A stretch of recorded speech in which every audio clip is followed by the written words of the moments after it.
During the last glacial maximum, the Alps hosted an extensive system of glaciers that stretched out into the Po Plain, where they built large terminal moraines.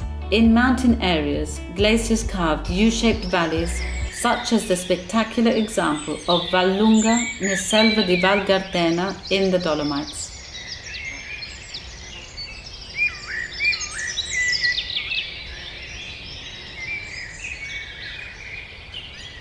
On Sunday, 3rd July 2022, the collapse of a huge portion of ice on the 3,343-meter high Marmolada resulted in 11 victims and numerous injuries.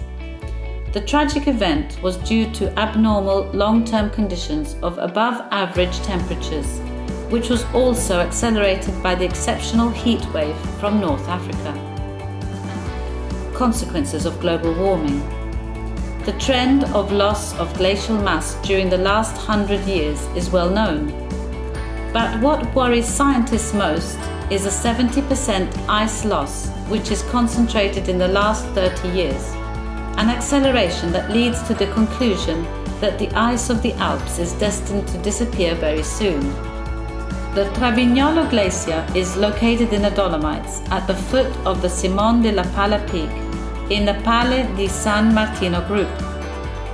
20,000 years ago, the Travignolo Glacier contributed to the network of valley glaciers that flowed for more than 50 kilometers towards the Piedmont Plain at the southern foot of the Eastern Alps.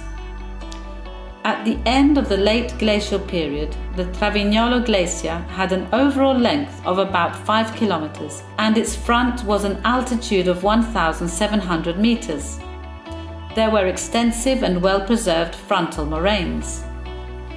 During the Holocene, the Travignolo Glacier persisted as a north-facing cirque glacier, whereas today, the Travignolo Glacier has a major decrease in ice mass.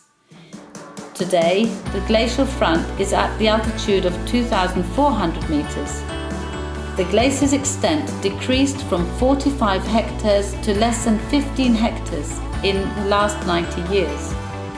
So climate change is likely to lead to the disappearance of the Travignolo Glacier in the next decades, and its disappearance will have a drastic impact on the surrounding landscape.